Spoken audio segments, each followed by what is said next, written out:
when people grow up in very quiet rural places, of course, they have a different expectation of what is normal and safe in terms of light and sound than people who learn how to sleep in busier cities, right?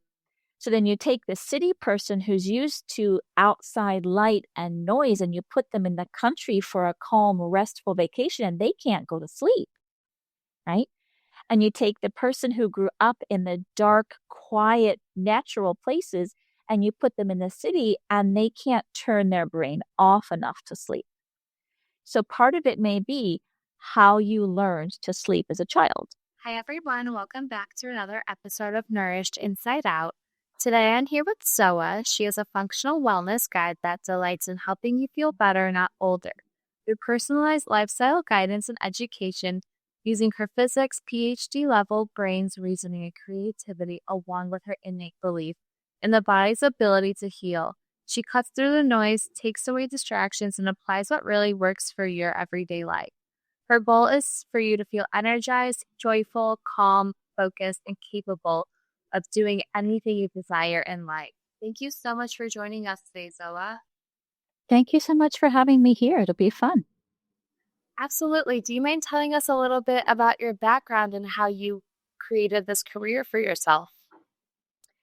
Well, I started off as a young girl ballet dancer, went to college for physics, got myself a PhD in experimental astrophysics, became a mother and homeschooled my two children, uh, became more like an earth mother kind of a person, gardening, healthy food, really focused on creating the best environment for my kids to grow up in.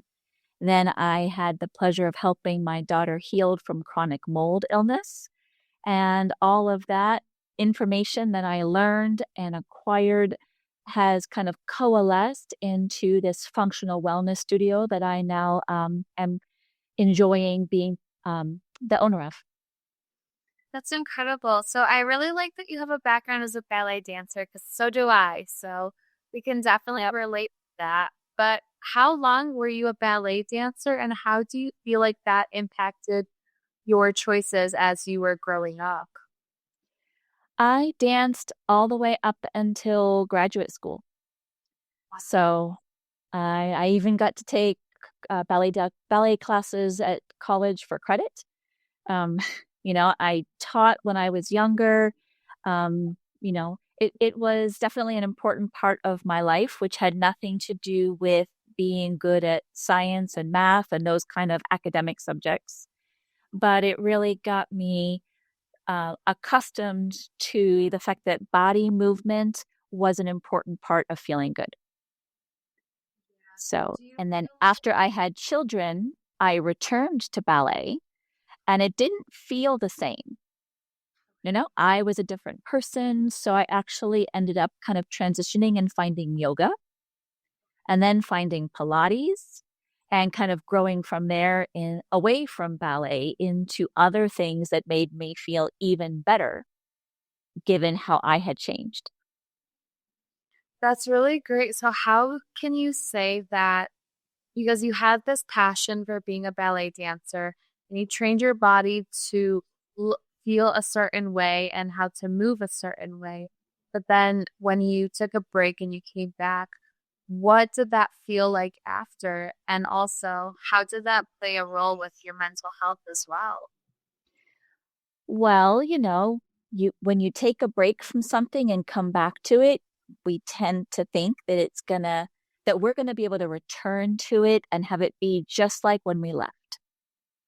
And it's very disappointing when that doesn't happen, but it happens pretty much all of the time, right? It's different than when you have some time apart from your best friend and then you reconnect and it's like no time has passed. You go right back to where you started, right?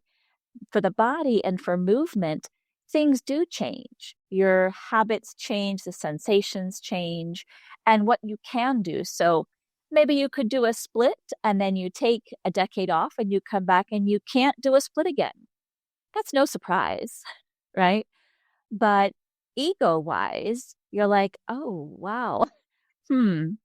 should I try or should I shift? Right.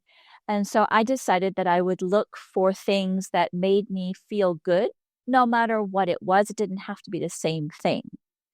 And so what I found was that I really liked how I felt with yoga. And it was still movements that my body knew how to do, but it was an added challenge for my brain. And so for me, it was both body and brain to try this new modality of motion.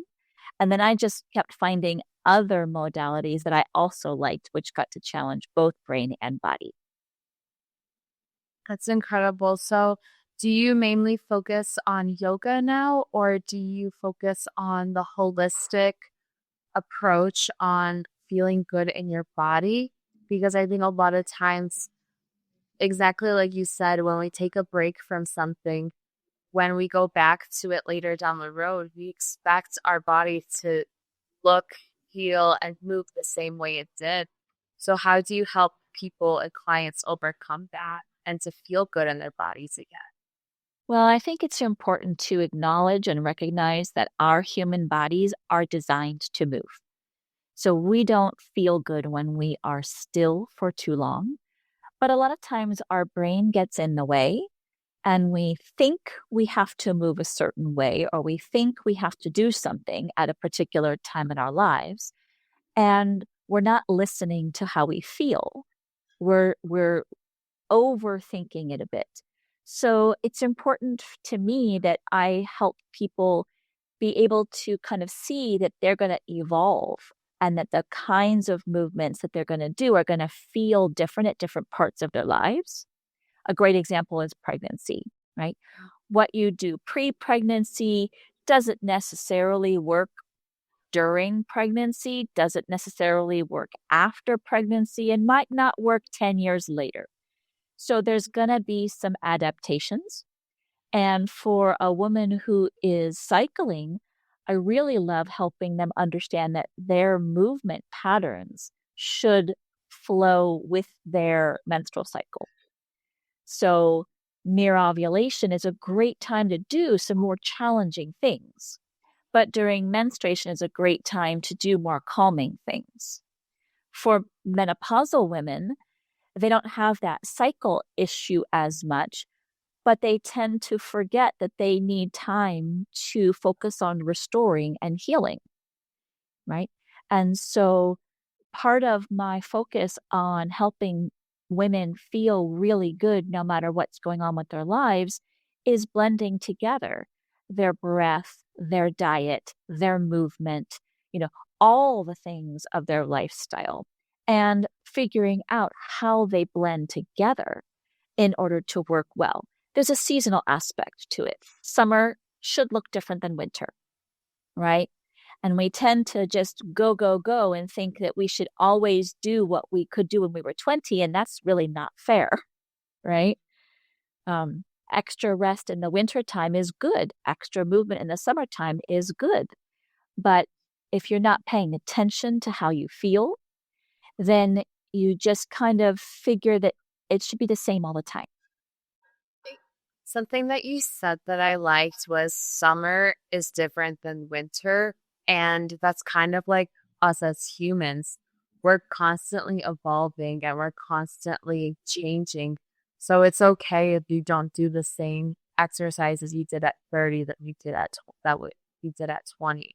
So I think that's actually a really valid thing because it's so easy for us to be hard on ourselves for not doing or being able to do what we did in the past.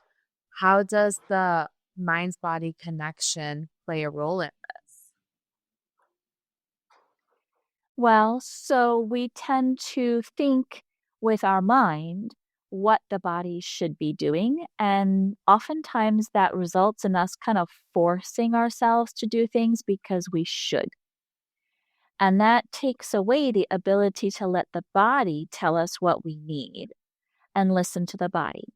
So if we go to that example I gave where women kind of coordinate what they do with their menstrual cycle, right? You can tell when you're tired, right? But do you change what exercise class you do that day because you're tired? Or do you do what you've already scheduled or what you always do on Thursday because it's Thursday rather than because today's a day where I need a little bit more calm, restorative movement versus a day where I feel really great and I want to add something extra in, right? Let me give you an example. I had a new client recently and we were talking about how her joints were hurting, some arthritis in her joints. And I was like, okay, so are you walking? And she's like, oh, yes, but I'm only getting in about 5 miles a day. I said, wow, you're getting 5 miles a day of walking. Okay, how many days a week of that is that? And she's like, I try hard to get every single day, but sometimes I can't.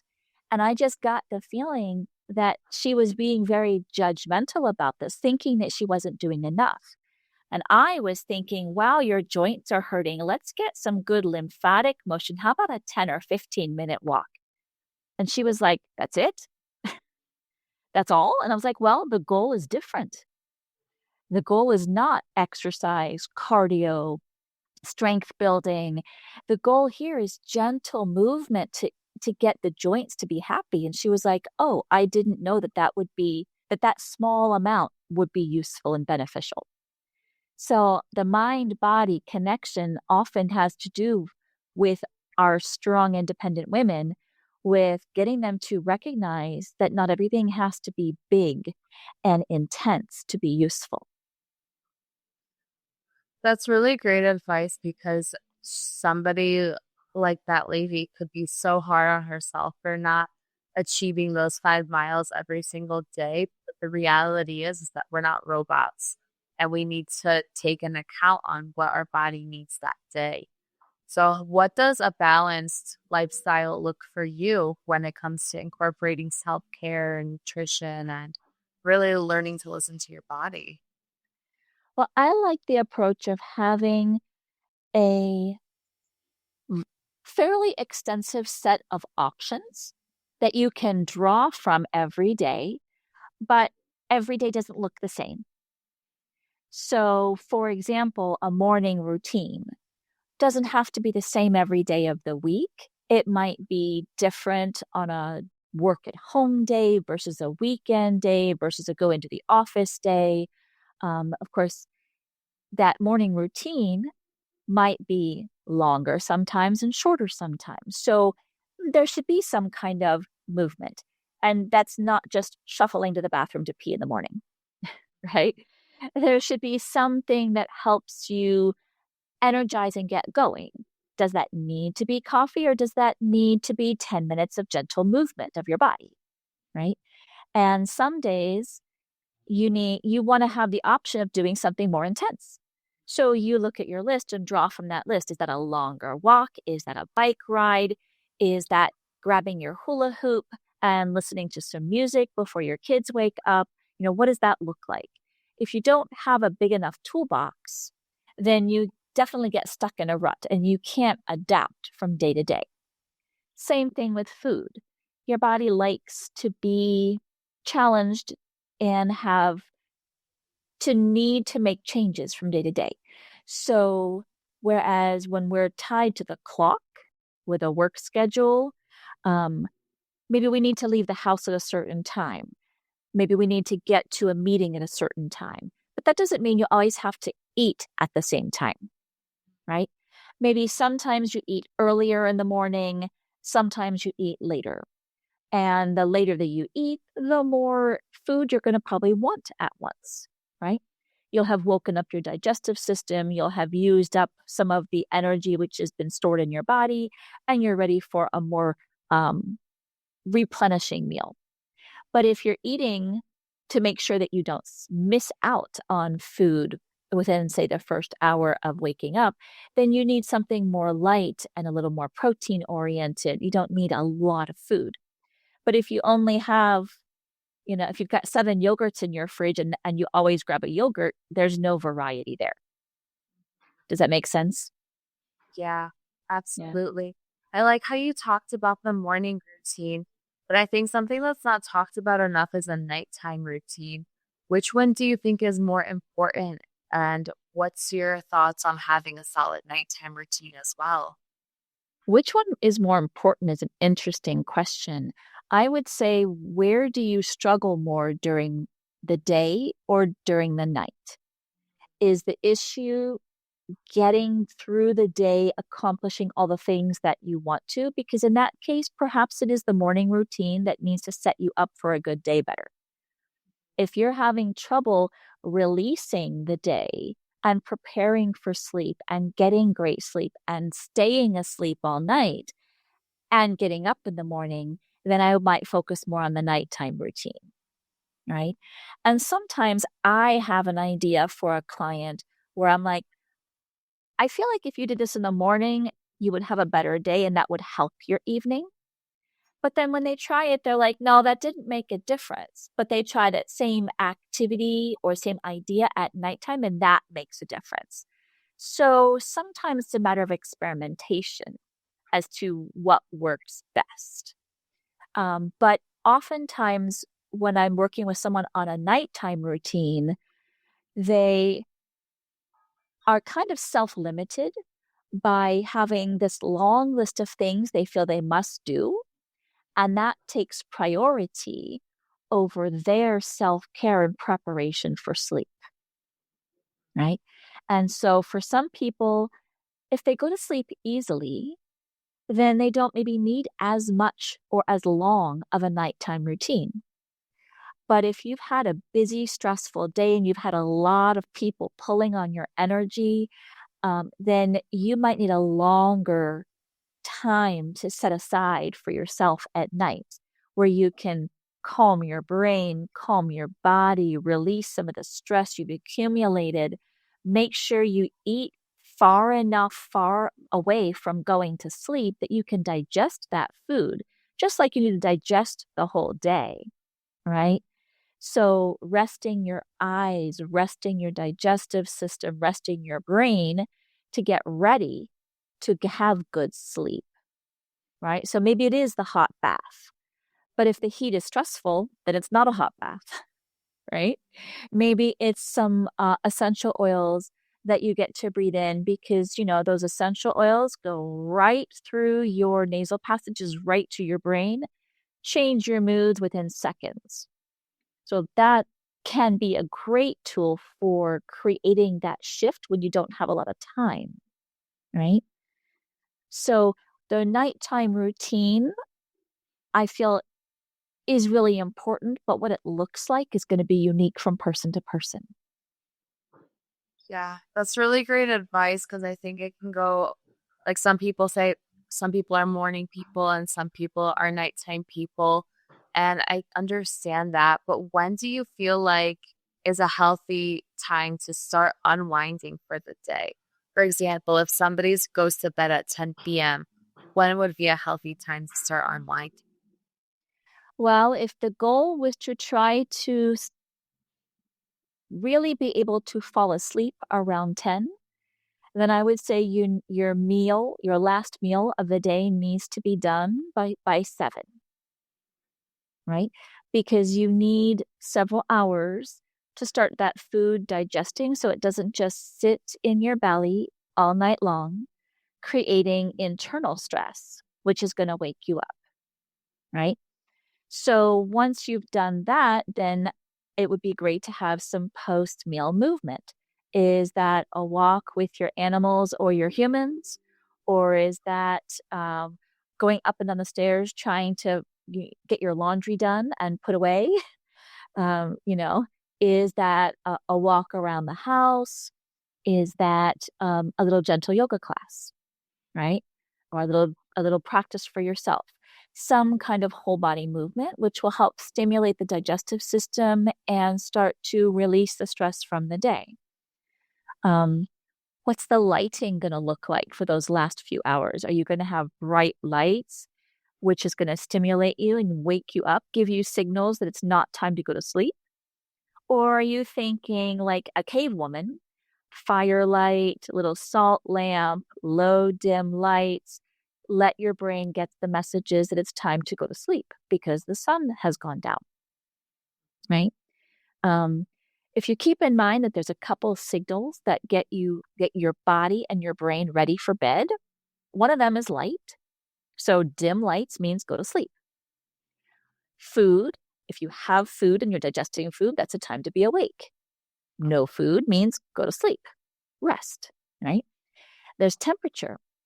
So the body wants to cool down for sleep, which is hard to do in the summertime when it's hot. Easy to do in the wintertime, but of course, if you're too cold, then you're just going to shiver and you're going to wake yourself back up. So sometimes a warm bath, a warm shower, a sauna, something like that, and then the cooling off that you do after that is part of that cooling mechanism that gets you into a sleep state, right? And then the last thing is faces. So human interaction. If you've got faces in front of you, you should be awake, right? Because there's things to do, people to talk to, interactions to have. So when you are ready for going to sleep, it's a time to reduce the humans. Maybe you just reduce it to the ones in your house, no TVs, no other people, no parties, no guests. Maybe that's even too many for you, especially if you've got more than a few humans in your house. Maybe it's a time to go by yourself and just not have faces around. I'm always interested when I hear from clients or people where like they like to fall asleep to the TV, for example, right? There's faces, there's noise, there's light. But then I remember that the nervous system is this funny thing where you want to calm the nervous system, but if it's too quiet and too calm, that's scary. If you think about, think about scary movies, right? You've got the woman walking in the dark woods by herself. It's dark. She's alone. There's no sound. The bad thing's about to happen. We all know this, right? So for some of our nervous systems, they're on such high alert for problems that it can't be too quiet, too dark. There has to be some measure of safety. And so you have to figure out what is the amount of stimulation and safety signals that your body and brain need. And it might not match what your sisters or your girlfriends or even your husband needs. Your nervous system is your own. Wow, you raised some really great points. So I just kind of take it one by one. So when it comes to TV and falling asleep, what role does falling asleep watching TV have an impact on how you sleep and how you wake up the next day? Well, for many people, like I was mentioning, the nervous system, it makes them feel not alone and it makes them feel protected, but it does stimulate the brain. So the question is, if that is the case for an individual, does their brain allow them to go into deep, restful sleep? Or does it stay on that primed, active, nervous state, thinking that there's danger around, right? Do you wake up when the TV turns off, for example, or when the movie changes, right? That would be a sign that you didn't get that nice, deep, restful sleep, right? For other people, anytime there's excess noise, light, faces, they can't go to sleep at all. And so then they're missing out potentially on their long, deep sleep phase, which is at the beginning of the night. And that's when your brain cleans itself from the day. So when you miss out on that, you just can't think the next day very well, right? That's so true though, because sometimes I'll put on an audio to or a podcast to help me fall asleep, and then I fall asleep while it's playing, and sometimes I'll wake up when it stops and then just put on another one because Mhm. something about that is so stimulating that it just helps me fall asleep hearing other voices. I don't know, it's so random. Well, so the interesting thing is, when people grow up in very quiet rural places, of course, they have a different expectation of what is normal and safe in terms of light and sound than people who learn how to sleep in busier cities, right?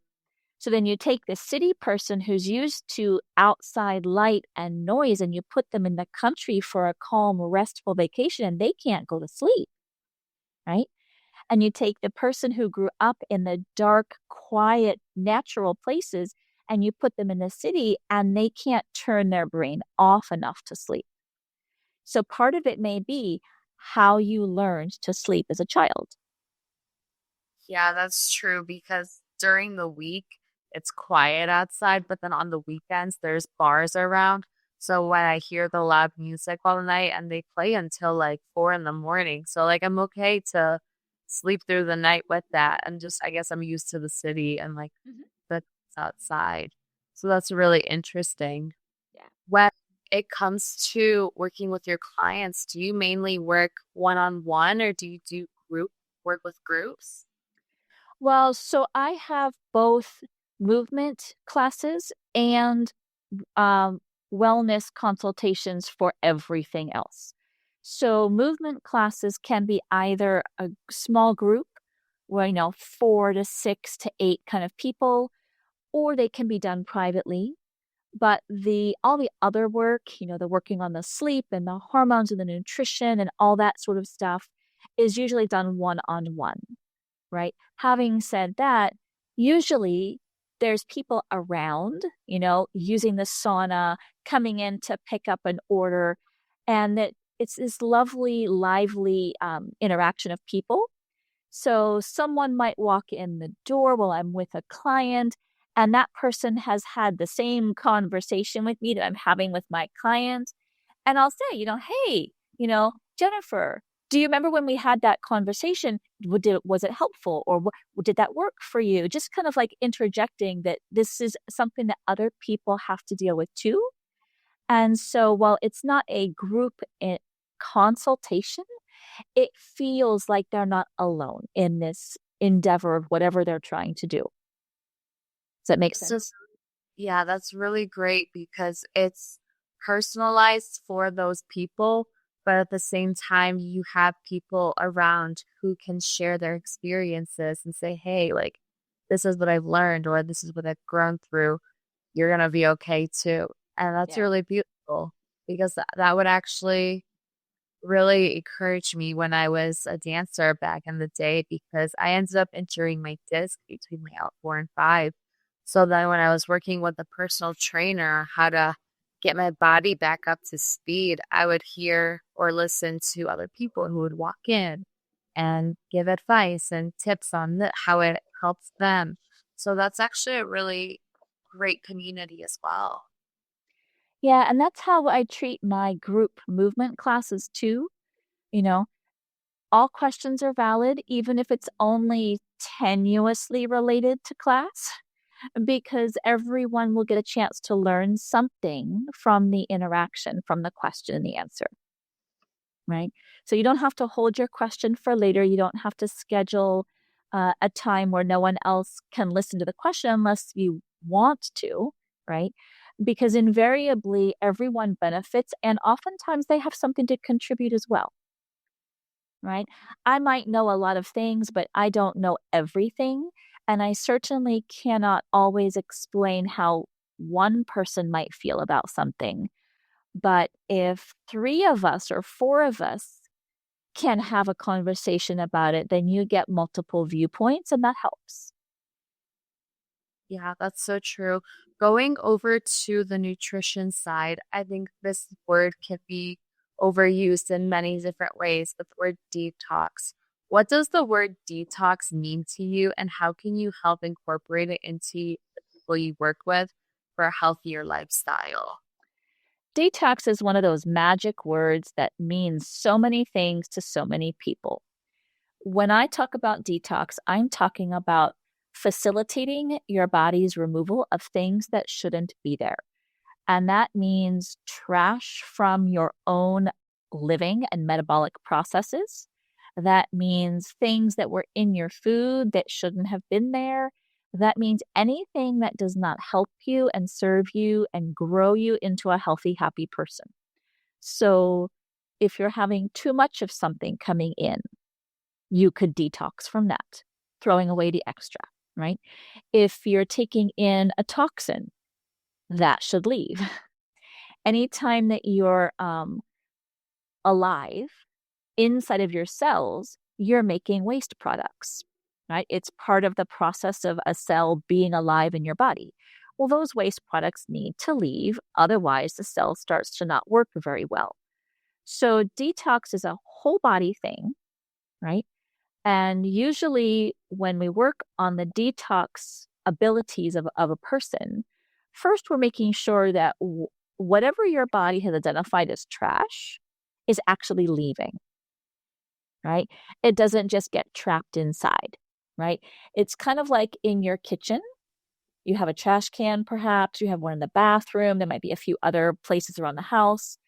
You can only fill up so many trash bags before you actually have to have them leave the house, right? They've got to leave the house. Otherwise, you're just getting more and more unpleasant inside, right? So we work on the pathways out, and there are only 4 of them. So it's fairly simple. You breathe out toxins, you sweat out toxins, and you pee and you poop them out. So if those things are not regularly happening well, then you have a detox problem because you're not taking the trash out. But in your house, then there's also collecting up the stuff that's laying around and getting it into the trash bag, right? That's a whole separate step. That involves identifying when there's something that needs to leave, and then it involves picking it up and putting it in the trash bag. 2 separate steps, the identification and the removal, right? So we do the same thing in the body, right? Your removal process has to do with your lymphatic system. So getting the toxins to go from your cells to your liver and kidneys. The liver and kidneys are what is identifying the toxins, deciding should this leave or should this stay, right? So then you need the liver and the kidneys to be able to do their identification and removal process ideas, right? And then there's inside the cells. You've made some trash inside. How is it able to leave, right?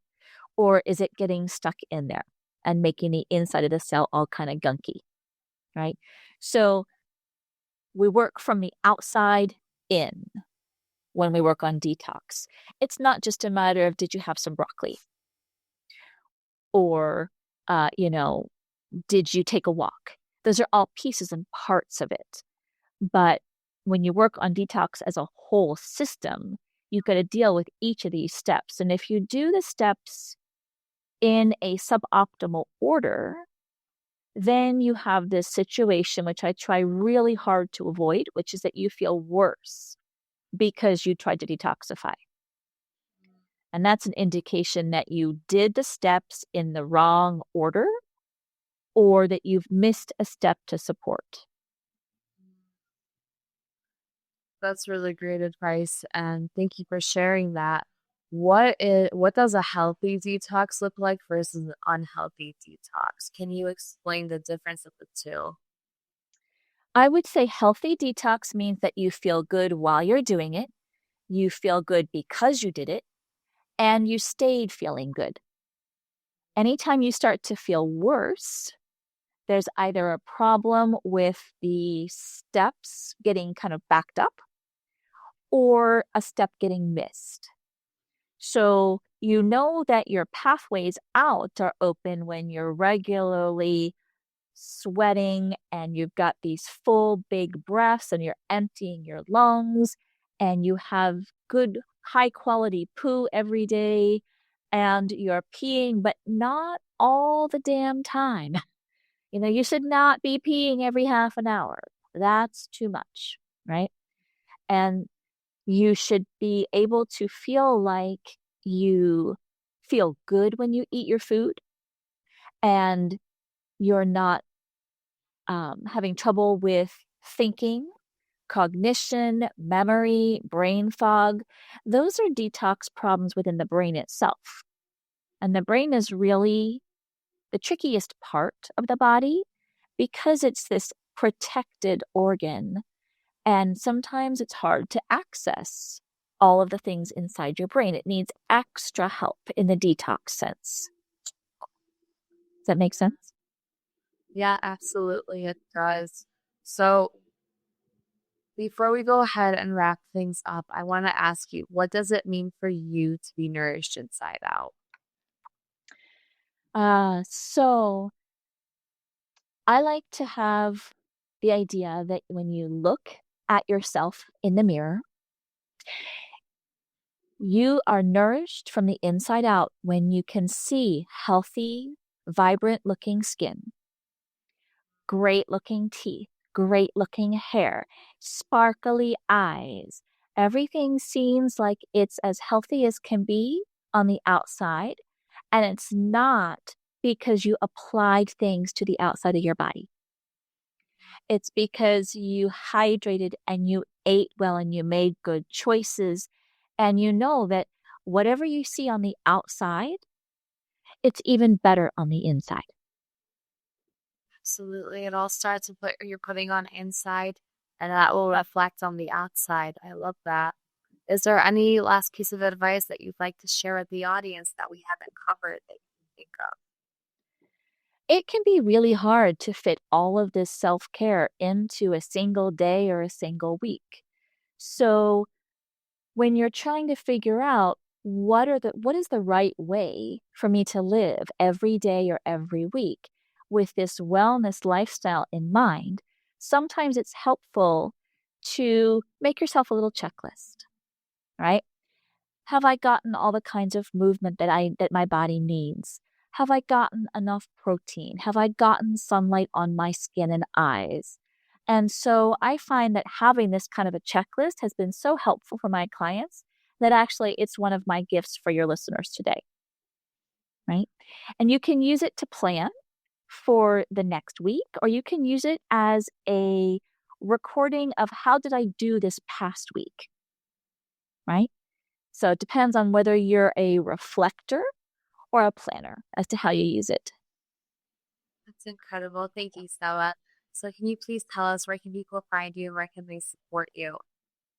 Yeah, so I have a website for my functional wellness business, which is zenandvitality.com. And zenandvitality.com/checklist gets you this wonderful checklist to use. And for those people that are having a hard time figuring out how do I make all of things happen for myself, sometimes it helps to take a retreat, which is wellness focused. So I run some retreats either for individual women or for groups of women. And you can check out the retreats if you need that kind of help at intentional-vitality.com. That's incredible. I'll have all of that linked down in the show notes below so people can stay in touch. Thank you for joining us today, Zoa. Thank you so much for having me. It was lovely.